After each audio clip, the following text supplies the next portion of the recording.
I was born in 34 in High Street, in the very centre of the city below. And but when we moved from there up to Grange Park, but when I was in 1947, I came to live here with my three aunts in Barrack Street. I was 14 at the time, and I lived here since.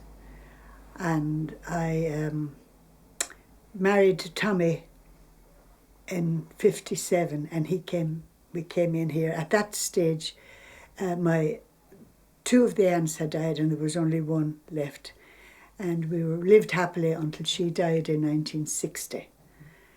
So we got luckily she willed the place, the property to us, which we've lived here happily since, and that's 58 years ago.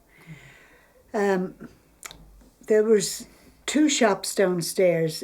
One was a religious shop, and the other was wallpaper shop. Prior to the wallpaper shop, there were German toys, and it was pre-Woolworths, so they had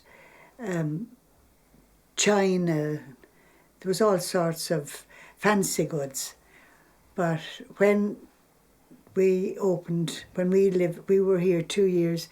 When we opened in 1958, we opened a sweet shop in one of the shops. And when we closed the sweet shop then, because of the cinema, we had a very good trade.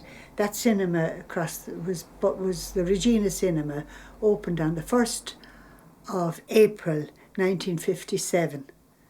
So we knew that there was a good opening for a sweet shop, which we continued with the sweet shop for 10 years.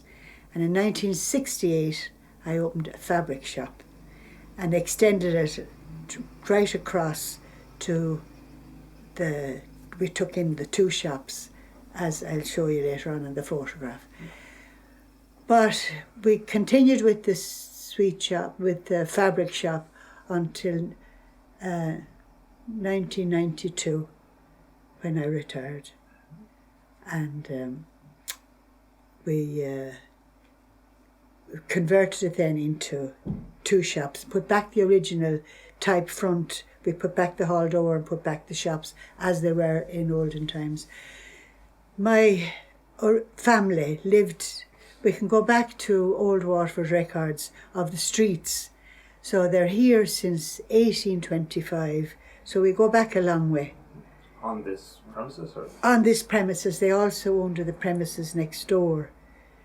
So it's a long, but they lost that.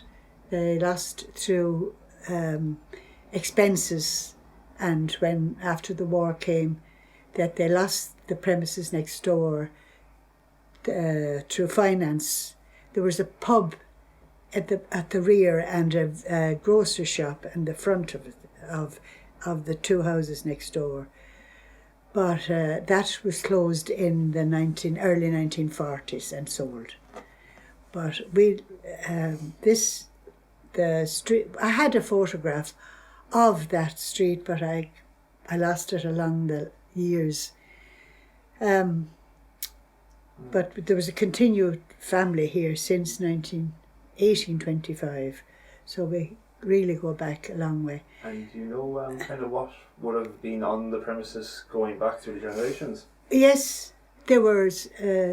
At that time, it was the name would have been O'Reilly. O'Reilly married Nolan, and Nolan left it to a Nolan, and my mother's maiden name was Nolan. The three aunts I lived with was Nolan, and that's how I married Tommy O'Keefe, so that's how it's O'Keefe now. But the premises originally, there were ships chandlers. That's even the records show that. So at the time, you see, Waterford was the largest port in Ireland. It was the main port. So being ships chandlers, they would have supplied they had a bar, a grocery, and the other shops, like the two shops would have had all sorts of fancy goods. So when the boats came, they would have bartered with the ships. But even old photographs of the quays, you'd see the ships were parked doubly, double docked. There were so many ships trading into the city.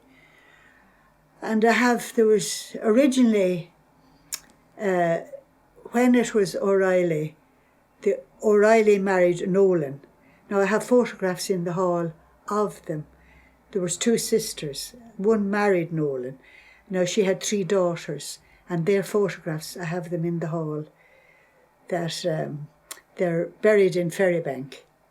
And I have a photograph then of my mother's family. There was 8 children in the family, and I'll show you those later on. Okay. The old city really has changed so much. We were just discussing it last night.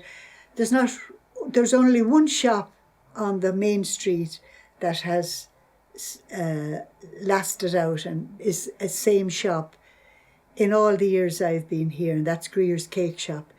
Every other shop has changed, been sold, changed many times. There was one, Heine's had a jeweller's shop opposite the cathedral. They had that for years, and that's only gone in the last 10 years, I'd say. But every other shop, right up down around Michael Street, they're all been changed over the years, and in the street here. I remember as a child, I could come down on skates down Patrick Street. At that time, there was no cars. It was the war years. And coming down Patrick Street on skates and going around the corner quite freely, no problem, because there was no traffic. Also, Patrick Street was much narrower street. When the cinema was built in 1957, the only condition they got planning permission was that they had to go back 12 feet from the footpath because they had intended widening the street. Then there was O'Brien's Bakery was there prior to that. They had a very big bakery. It was O'Brien's Model Bakeries. And they had a shop across the road there, and the bakery. You could go over there in the morning and get your hot blaz. That was the start of the blaz in Waterford. You got your hot blaz in O'Brien's. And there was Vales at the corner, which they knocked. And Vales got a huge sum of money when the corporation put a CPO on the premises.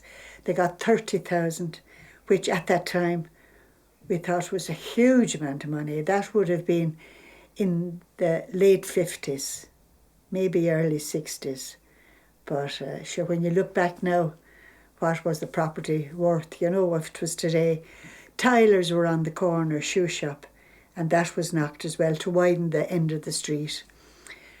Burton's were next door, but I also have a photograph of what was there before Burton's.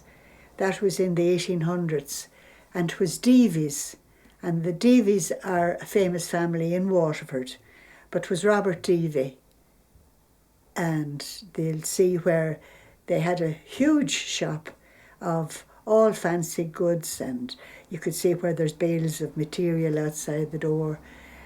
There was quite a parish here at that time when I came to, as I said, I came to live in 1947 with the Anns, but at that time we were in St. Patrick's Parish.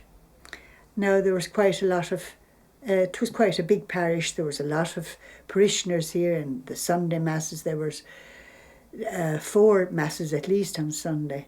And with all the years and the change of houses and the changing of streets, and the church then went down, kept going down until there was no one attending. And there's very few parishioners now. There's 3 houses around the corner above which would be residents. And over in Stephen Street there's about 6 families. But other than that, we are, without question, the oldest family living in Waterford, in the same house.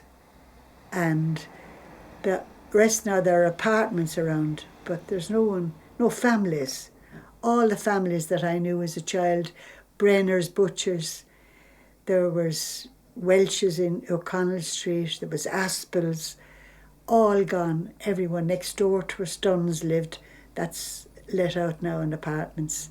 So there's such a change in the inner city that I remember. And in old times as well, like there was Barnstrand Street was known as that the water used to come up, the river came up to our corner seemingly. That's in olden times, and that's how it was called, the Barnstrand.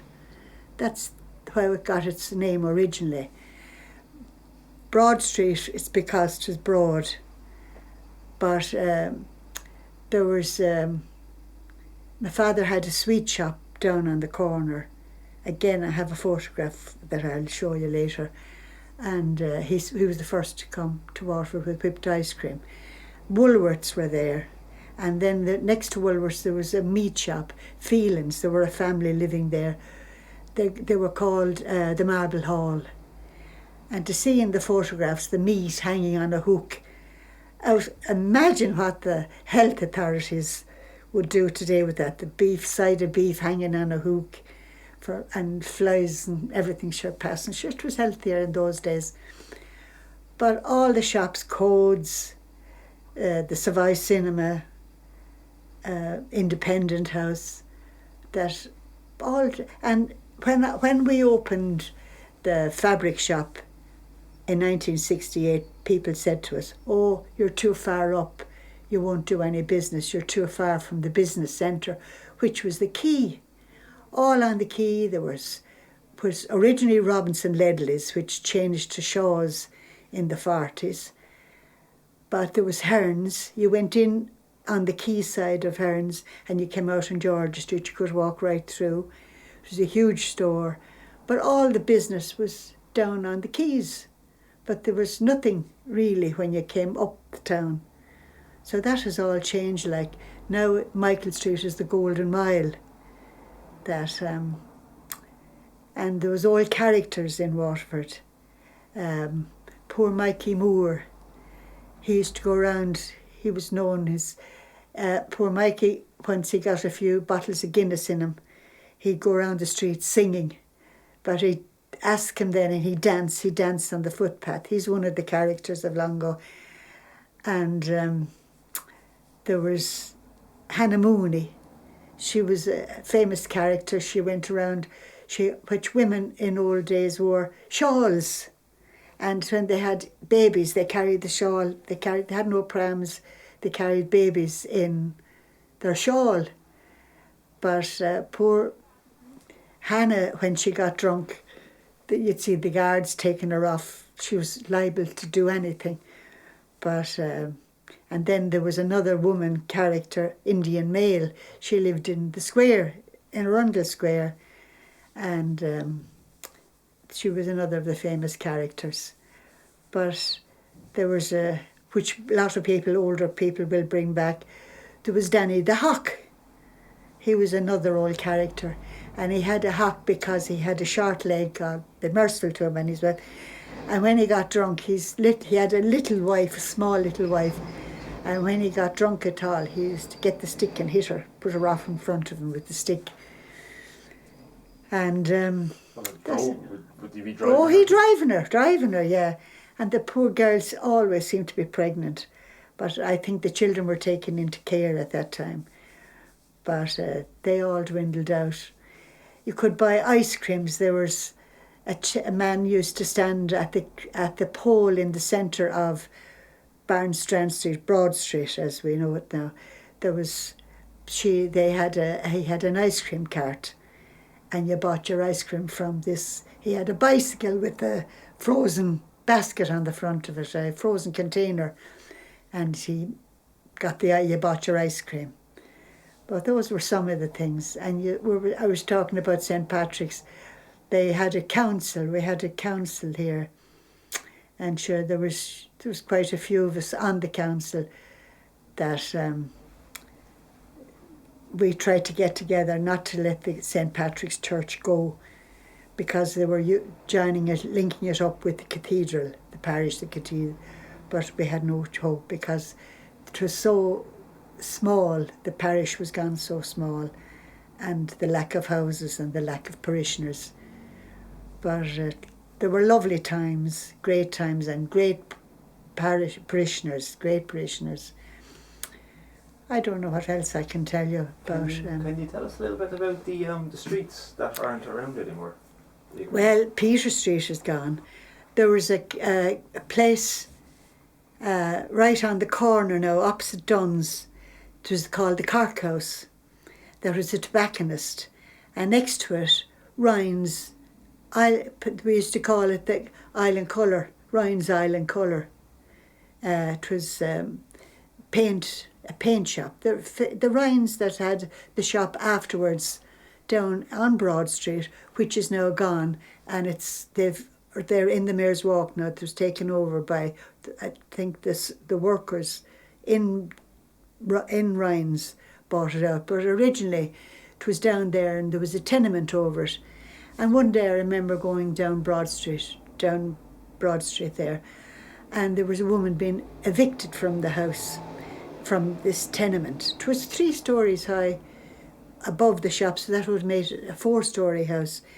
And her bed and all her belongings were out on the street, being evicted for non-payment of rent, I suppose. But when they went to knock the Cork House to broaden Peter Street there, they couldn't get, to knock it, they had to get 2 men up to sit on it and knock it in the way. They couldn't knock the building out the way because it could cause damage.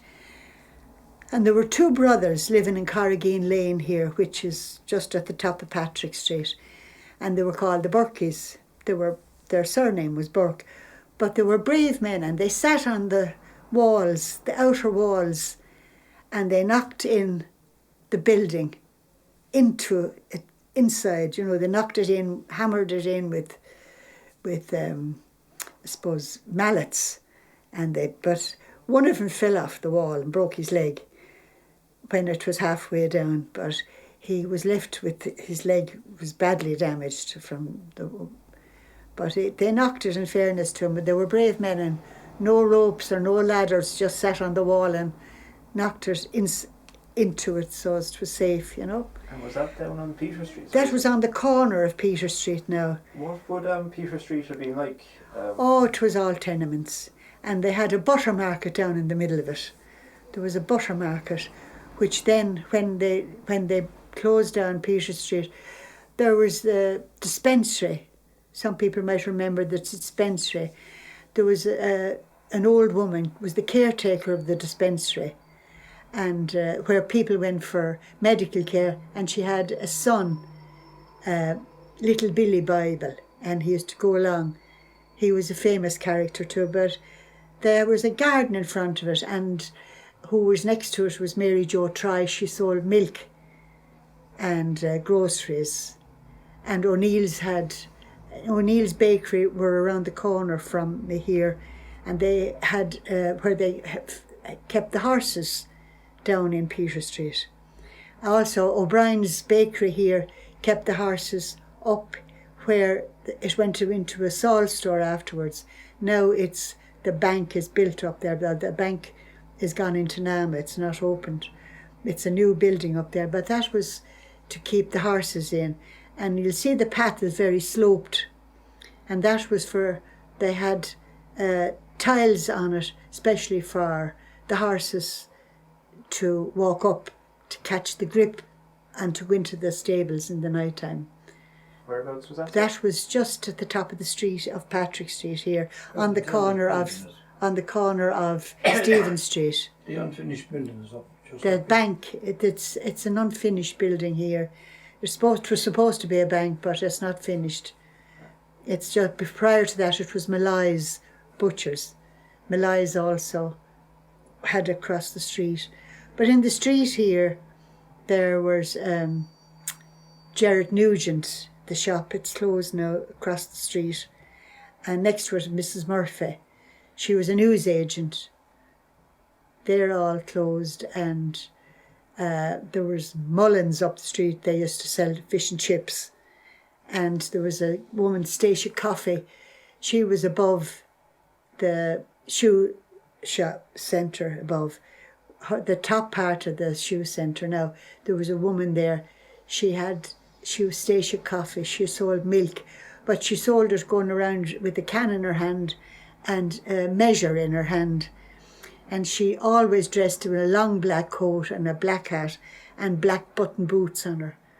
But she sold the milk from an open can with a measure, a pint measure. And if you went into her shop, she used the can was there, but she delivered her milk. Even to the house here, she brought it. You always kept your milk in a jug, and you had a little net on the jug to keep away the flies, and they held it down with beads. They sewed beads on the net and put it over the jug to keep it fresh. But Stacia Coffee came around with her little can and her measuring jug, and she'd measure out your milk for the night, and she'd come again in the afternoons because the milk that she gave you in the morning might have turned sour by the night time. So you got 2 deliveries of milk a day. Was delivered twice a day. Twice a day milk was delivered. Raw milk. Also, there was no fridges in that time. And I remember out in the back, out in the yard, there was an open yard here at that time, and they called it a safe. Now, why it was called a safe, I don't know, because the top of it was shelved, and that it was like a very fine wire, mesh on the front of it that left in the cold air. You kept your butter and your meat there, and to keep away the flies. This was just a very fine mesh with all little pinholes in it, but the milk was kept in that, and that was the fridge, would you call it. It was kept in the dullest part of the yard and the coldest part, in the shade, of course, for to keep your groceries, your cold meats or your fresh meats and your butter. And a lot of people even made their own butter. Yeah, but that was only for the upper, not people. Yeah. You know that. But I remember them. There was when we even came in to live in the house here, there was only a tap, but there was no water in the houses. There was only outside toilet and outside tap. We had one tap, one sink in the kitchen, and we had one plug. There was a plug here in the sitting room, and that there was They said they couldn't put electricity. There was gas. We had gas lights in the bedrooms, at least electric when we came into it, when I came into it in 47. But there was fittings there, old gas fittings, where there was a gas lamp to light. They only had gas light up to the early 20s, and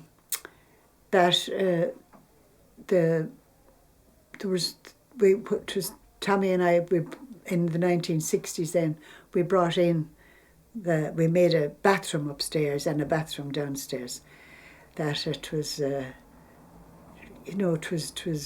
than that, you had to wash yourself at the sink, or a Saturday night there was big enamel basin where you washed yourself. But that was just the accepted thing at that time. They didn't have water in their houses. And it was such a change, when that with modern techniques, that you could have your bathrooms and your sinks. Also, I remember as a child, at this time, I remember the house next door, there was a stairs came from this room into the house next door, and there was a big sitting room. You went into a big sitting room there, and there was bedrooms in there. But the aunts told me when that was, the hall door that's now there was a big door where you put a bar on it to lock it. But there was a hallway up out into the back, and there was 2 houses, little houses up there. And one of them, that there was a generator in it for making electricity. So when in the early 20s they got in a generator, and they were one of the first in Waterford to have electricity, they also gave the electricity to the De La Salle brothers up the street. But one house they used as a bottling store, and they told me that in years gone by that there was an old man, a foxy man, that he was supposed to be 7 foot tall, but now that could be a fishog. But he lived in it, but he was known as the Giant. He was so tall, and he was a foxy man. But at that time, there was all little laneways up Patrick Street. There was one at where the bank is built now, and just there was one where the hairdresser is up there. There was one in there by the side of what was the stables for O'Brien's Bakeries, and there was another one. It was only the width of a doorway, the little laneways, but there was houses, small little houses built up in them. And right around, when you went up around Stephen Street there were tenements right down Alexander Street that were all knocked. They called them the halls, but they were tenements. And down Peter Street, the lower end of Peter Street, all the right-hand side, right down to one shop they called it Brnock's, which was Irish for Welsh's, at the Friary. But all there were all tenements that were knocked in the 40s, late 40s. Do you know what the conditions were like with tenements? Oh, they were very bad. They had only an outside toilet for that they lived. They were 3 stories high, but there could have been 20 families there. You know, they lived in just one room.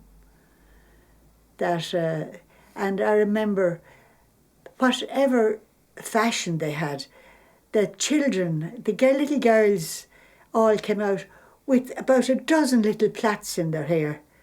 That was the way they dressed their hair. They had put plaits, little tight little small plaits all around the girls' heads, which maybe is becoming fashionable now, but they had very bad conditions. And in a lot of streets there was pumps, water pumps. That was the only water they had. They went out to get the water. They filled the kettles with pumps. And down even on the quay there was horse troughs, and at the side of the horse troughs there was little sides on the horse troughs which there was water in, and that was for dogs. That you'd find them in several of the streets, again, where there would be access for the donkeys or the horses at that time. And there was a pub down on the corner of which we knew as the car stand. It was a grocer shop. I forget the name of them, but there was rings in the wall where people, when they came to town with their horses and carts, they tied their horses to the rings on the wall, and they could leave the horses there all day with the carts, the go-karts on the back of them, you know. But there was such a change, like, to see that. I'd say electricity was one of the major benefits to the country, that the coming of electricity changed the country completely, that the advancements they made afterwards in that. Can you remember, you said around Peter Street down? Peter Street. Was there other streets in that area that were Oh, yes. Peter Street had the houses, and the butter market was there, and there was a coal yard there where there was a little laneway came from Peter Street down to High Street. Now that would have gone through the new, where there's the Dunn's Centre there, but it came out there at the top of Exchange Street, and I remember there was a man sold coal at the corner, and he always had a fire lighting in a bucket. And High Street then, that there was, the exchange was built, the telephone exchange was built, but in High Street then there was all little shops. Barden was there. He was a locksmith, a very old family locksmith, and Sullivan's were bottler stores. Sullivan's had bottling store there, and they sold minerals, and they had lorries on the road. Sullivan's then, where next to what was the Savoy, it's now this on Broad Street. They had a building, they actually lived there, and they had a bar there. But as what is now the bookshop, the book centre, that was O'Sullivan's, which had the bottling store. They were bottlers, wholesalers. And down further, like Henrietta Street again, down further from High Street, they were all flats and in very poor condition. And down Lady Lane, there's another one. There were huge big houses that were in very poor condition. They must have been very good houses in their time, that because the rooms inside them were very, very, very big. And you could see that there was quality in the house, but they had been turned into tenements. And there was a man there, a Professor Power. He was a marvellous teacher, and people went to him for night classes, and he also had day classes, but he was a marvellous Latin teacher, which he was famous for. He was, I never heard of a Latin teacher in the town before this, but right around the town, like it was, things were so different, so many changes. And where I lived as a child was up in Grange Park, and as you came to that was the outskirts of the town. That from the top of Grange were just fields. And if you went to the top of Newtown, now where you turn left to go to Ardkeen, there's a house, O'Connell's are living in it now. That was two elderly ladies lived there, and why the house was built so near the road, that they built the house on, they owned all that land behind, there's a forest behind it, and they lived so near the road because they could see the horse and traps passing out the country. They didn't go out, but they could see. That's why they could sit at the windows and watch the traffic passing, the horse and carts and ponies and traps. But beyond that, there was no houses. It was the country. That Power Seeds had nurseries there, but right out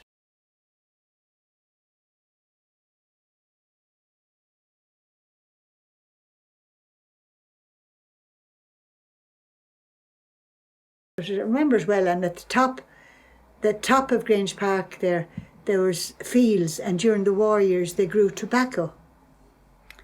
That there was between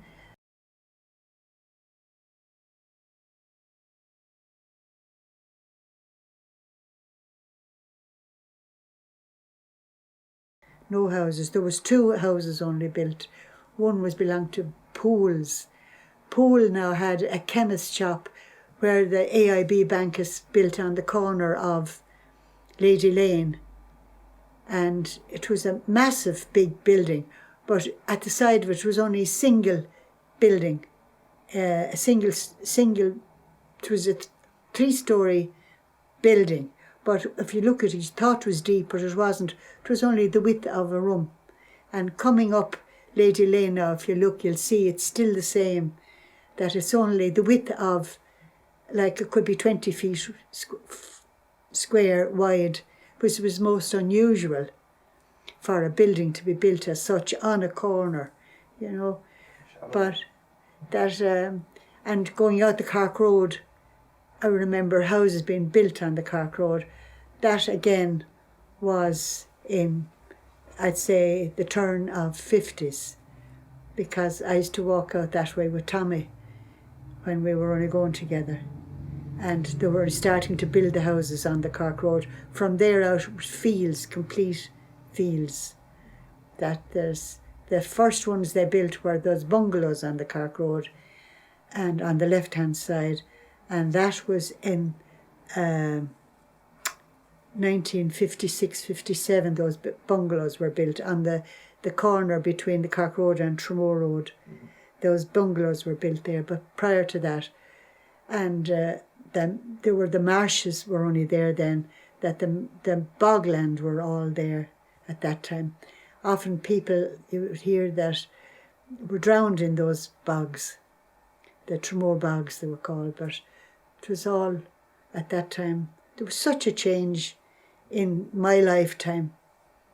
I'm 80 now, and like I have a fairly good memory of things that happened. I remember down in the park during the war years, the turf, they had stacks and stacks of turf that the soldiers came in and stacked the turf. But when you walked through the park, it was all covered, and it was during the emergency for fuel that they stacked all these there. And what else do I remember? They held the carnivals down in where the courthouse is now. They held carnivals down there, and it was a great experience to see this fire diver. He used to get up on a ladder, get up on a height and dive into a barrel of water that was on fire. And people queued for hours waiting for this to happen. And they finished up, they kept it going. It was supposed to happen at 10 o'clock at night, and you could find your 12 o'clock at night and you'd be murdered for staying out late waiting for the fire diver to dive into the water. It was really an experience. But, and they talk about the carnival then was held every year in September up in Barrack Street, where they collected for the new church. It's still called the new church, although it was built in the 1950s. The church that's now in Luke Wadding Street, we still refer to it as the new church, but it was built, 70 years ago. But they had a carnival up in the barracks, the old barracks, and they were used to sell tickets, but there was all sorts of stalls, and at the back of it they used to have boxing matches and things. So it was good time. When you're saying about the fire diver, what kind of year was that? That would have been in the late 40s. Okay, it's not the courthouse isn't actually that old of a building. The courthouse is very old. Oh yeah, no, the courthouse was there. It was on the grounds. Well over 100 years. Oh, it is, yeah. And it was restored there some years ago. Now they're going to restore it again, I think. It's in the plans for the town. But there's a lot of ground around the courthouse. And that they had the stalls for the carnivals. And as I said, the skydiver was at the back, the side of the rear side of the carnival, where they got up on this height to dive into this. Sure, we thought it was great experience to see these things, and but diving into this big. Motorbike going around. Oh yes, they had motorbikes as well, where they had Wall of Death. The Wall of Death. They used to have two men on motorbikes, and they'd start from the ground, and the more they'd speed it up, the higher they'd go on this Wall of Death. But it was simple entertainment. Coming back up to this end of town, can you remember some of the people who would have lived in the lanes that aren't here anymore, all coming off Patrick Street? I'd say they're all dead. I'd say they're all dead. Well, didn't you before you? Yeah, but Aspels now were a family that lived there, and that Phelan's, of course, Phelan's are still there, the chemist. But well, I suppose how long ago was it that the lanes were taken out? Done away with? Well, if I can remember them, I'm sure it must be 60 years ago then, 60, 70 years ago maybe. When I can remember. I remember them clearly, and like there was a little old woman used to live just up at the top of the street there, where, what's there now? I think it's on the corner where the hairdressers are. Just before the corner there was a little lane there, and there was a little old woman lived there. And over Brown's Lane, which is all closed down now at the side of Singers, that was all little houses. You can see the shape of the half door. And I remember there was a little woman lived there when we had the sweet shop. Now that was in the 50s. She used to come in for a twopenny ice cream, you could imagine. And she had a long skirt and a shawl on her. But she still, and the photograph I have to show you of what was in Broad Street, where my father had the sweet shop, the chocolate shop. You'll see people walking up the street with long skirts and shawls on them. That would have been in the late 40s, now early 50s. That happened, but you'll see it from the photographs I'll show you. And when you had the sweet shop in the cinema across, what was the interaction like with people coming through? Excuse me. Well, the street at that time was very narrow, but at the cinema, they had, at that time when the cinema was built first, there was only one screen was there. That was in 57 it was opened. There was, as I said, there was only one. There was 3 cinemas in the town. There was the Savoy, the Regal, the Coliseum. There's 4, and the Regina. But when the interval came, all the people came out because there was no shop. There was no shop in the cinema. In the cinema, and they used to come out and across to us. So at half time, you'd have extra people in to help you. You had the ice creams all cut ready to go. Once the interval came on, the ads came on at interval. It was a 10-minute interval. They came out and you sold as fast as you could. You got the ice cream going, and sweets. There was no packet sweets that time. You had to weigh the sweets out on a scales. But fruit, we sold fruit and bars of chocolate. We sold the sweets, but you wouldn't have time to weigh up the sweets if the interval was on. The more you could sell, the better. But things were so easy going, really, I suppose.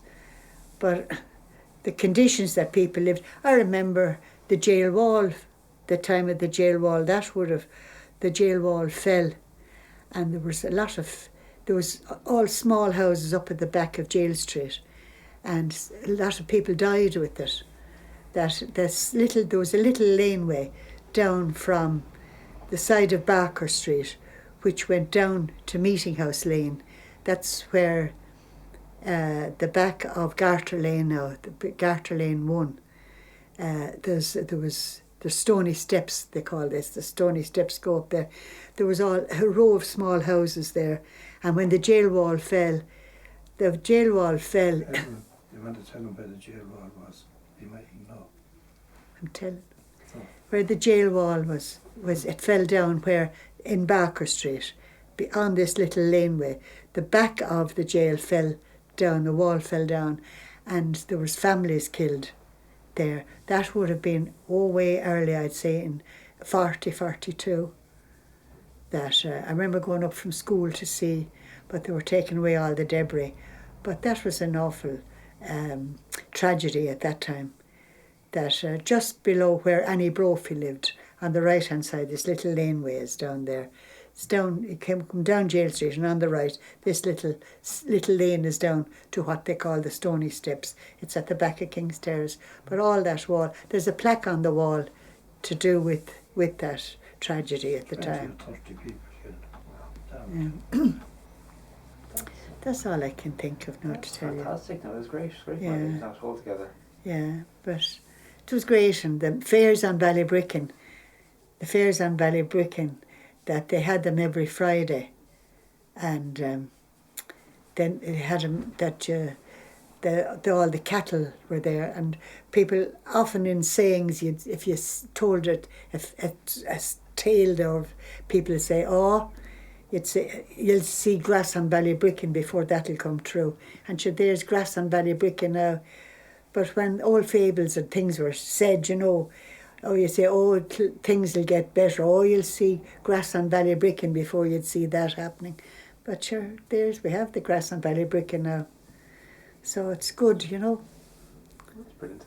Will we look at your garden? I'd love to show you the garden. And we do the photos, I think, before, with lights set up, we do the photos first. Yes. If we can. The photos I have that I have inside.